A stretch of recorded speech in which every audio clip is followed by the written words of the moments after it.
Manifesting comes down to clarity of intention. So I still remember very clearly, excuse me, that morning when I was sitting there on my bed in this rented, room in this dingy flat that I was in South London, where my yoga studio was just a dream. It was just an idea in my head. That morning when I looked at my backpack and thought, okay, that's my backpack that I came with, and I have 2 months of rent in my bank account. And on my spreadsheet, it showed me how much I'm paying for people to come to my yoga class. And the studio was just a dream. Right? And then I asked myself those questions. I was like, why? Which you've answered the question, why? And then I said, and what do I want to create for myself? And the what, we actually just did the exercise as well. It's like, what is it, the intention? What do I want? So what I was doing in that moment, right? And then I closed my eyes, and we're going to do the meditation in a minute. I closed my eyes and I sent out, I didn't realize I was doing this at the time. I just don't know, somehow some part of me just knew to do this. But now that I've learned, right, the energetics, I understand what I was doing now. I was sending out a very clear frequency out to the universe. And the frequency I was sending was from thought. See, because as matter, as this object, we're living in this kind of linear time and space. Right? And okay, no worries, Anna. Okay, Julie. Right? So as matter, as this physical object, it takes time. So on this physical plane, we're doing time. We need to kind of normally move the pieces around to make something happen. We need to do stuff to observe physical, tangible results. But manifesting, because we are gifted with this mind, and the mind can go beyond the physical, right? Like through meditation, what we can do, or even just through thought has a frequency. Every thought has a frequency. When you have thoughts of fear and doubt and all the sabotaging thoughts and the excuses, that has a certain frequency. It's normally very heavy, the darker, heavier frequency. And then when you go up to lighter frequencies like joy and love and right, just fun and excitement, those kinds of frequencies are just much lighter, kind of like the star field behind here, right? So the lighter frequencies, not only is it lighter, but is of light, right? So when you're intending with clarity, what you're doing is you're sending out a frequency of a thought. And within that thought, maybe you see, hear, feel, experience a certain future, but it is in your mind. Right? And when you are imagining it, the mind doesn't know the difference between, right, something in the future and something that is kind of like now. It just, you can feel, like the body will just feel, if you let yourself kind of immerse in that intention, you start seeing, hearing, feeling certain emotions as if you're already there. So one part of it is clarity of intention with as much detail, with as much specificity. So for example, I was there sitting on my bed that morning thinking, okay, what do I want?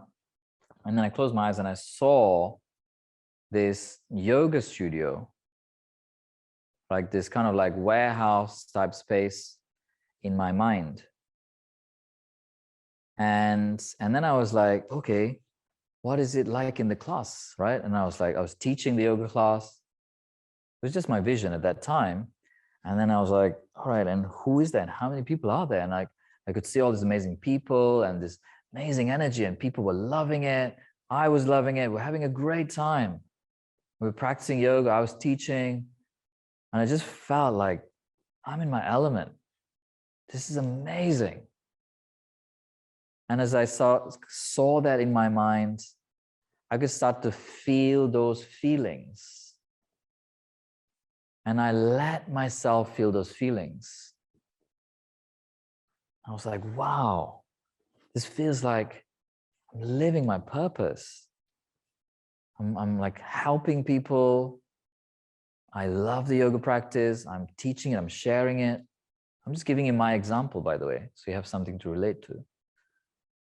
Right? That day when I looked, right? Because if I'd open my eyes and look around my dingy little bedroom, that was my backpack, that was my bank account, that was my spreadsheet. You could say there was not much around me that gave it away that this vision could be possible. Are the dots starting to join? So sometimes we say, I don't have this, I don't have that. That needs to happen first. This person needs to do that. The government needs to do this. My bank account needs to be that. My time needs to have this. Money needs to fall on my lap. My partner needs to do.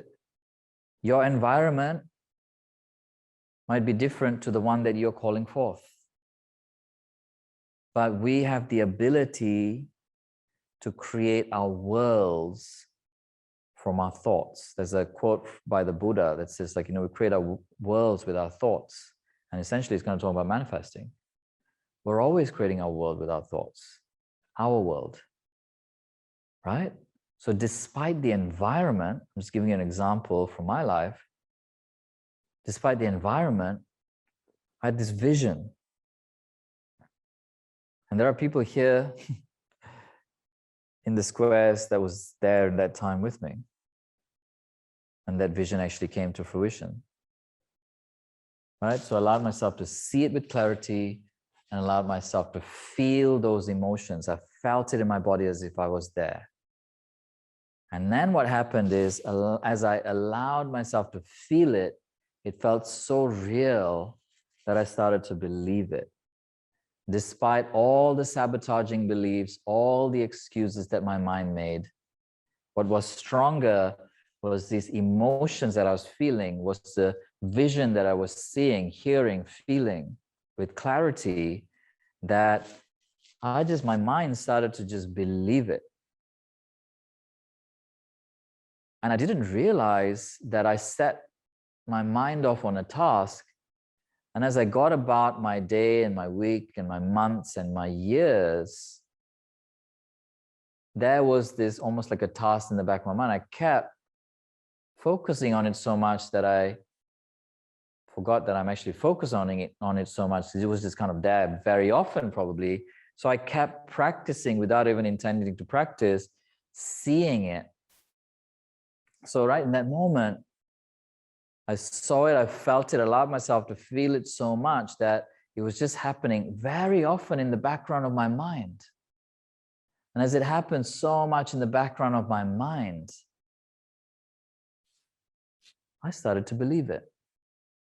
And all the beliefs that was within me that said, I can't, I'm not worthy, this is not good enough, I can't do this, blah, blah, blah, blah, the sabotage, the worries, the fears, that started to fall away. And what I had more conviction with was this stuff that I put focus into, without even like paying much attention and time to it. And it's so much so that it became real. And I remember about 3 years later, I went to teach my Monday evening class. And there I was in my yoga studio. We just moved from our smallest studio to the biggest studio because my students kept coming to me and saying, Dylan, I think we need a bigger space. And we'd taken over this kind of warehousey space, and then the other neighbor moved out. So I went to the landlord and said, hey, can I take the other space, and can we cut the walls out? And it's just like a tiny little wall, really. It's a very thin wall. So we cut it out with these big curtains, and then we got heaters and stuff like that. And I turned up to my class. There's some people here in the squares that was there with me at that time. I remember teaching, I turned up to teach my class, and I was in front of the room, and when I looked at the room, and the ceiling of this kind of warehousey building in South London. And I don't know, there was about 90 odd people, 93, I think, or something like that. Some people even had their mats, you know, like on the way to the loo. There's so many people there, and the energy of the place was just alive. It was so alive. And I in that moment, it was almost like I was observing myself teaching this class, observing the class, going, I remember this. I remember this. This was my vision. This was my vision. And I remember that day as I was teaching, yeah, Maria was there. She was studio manager at that time before she moved back to New Zealand. I remember that evening when I actually I was teaching the class, and I thought, is this real? Or am I in my dream? Or what is this? Is this real? I thought maybe if I pinch myself, I might feel it. So I was teaching, I was cueing the class, and I pinched myself, and I was like, I can feel that. Maybe this is real. And it was definitely real. It's definitely real. It's like less than 3 years. I remember that morning when I was sitting in my bed, pretty much broke, to suddenly having this buzzing studio. So, not that I'm the example of everything, but you've got one example of it working. It's not like I have some superpower. We all have a superpower. We all have the same tools. And you have access to this too. Clarity of intention. Allowing yourself to feel the emotion. So much so that you might actually freaking believe it. And the moment you believe it, boom, it becomes true. It becomes true. And I can tell you that's not the only time in my life this happened. Previously, unknowingly, I was applying this formula. These days, consciously, I apply this formula. And what it really comes down to, right, not too long ago, I kind of got to this learning, this breakthrough of mine was, rather than just block myself, if my beliefs is what blocks me, you know what? Fuck it, I'm going all in. I'm going to just trust. I'm going to just have faith. And faith is believing it before you have the proof. I'm just going to trust this, even if I don't have the proof. And you know what happened? It became quicker. It sped up the manifestations because suddenly I wasn't blocking it. I removed the block, another huge block. So stuff started to manifest quicker and quicker and easier. So if you want to speed it up, bypass that and go straight to trusting, to faith. But I wanted to share that story just to kind of give you an example. There's many examples, but there's one example that, look, I am no different to you. It's not like I have some superpower. We all have it. We all have the ability to create, to manifest. So what are you manifesting?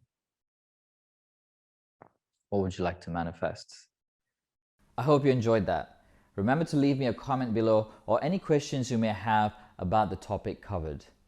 And if you haven't done so yet, hit subscribe and the bell icon so you'll be the first to know when I upload my next video. Also, if you know someone who may benefit from this video, please hit share and share it with them. Lastly, I commend you for your commitment to growth and personal transformation. Here's to your epic awakened life. See you in my next video.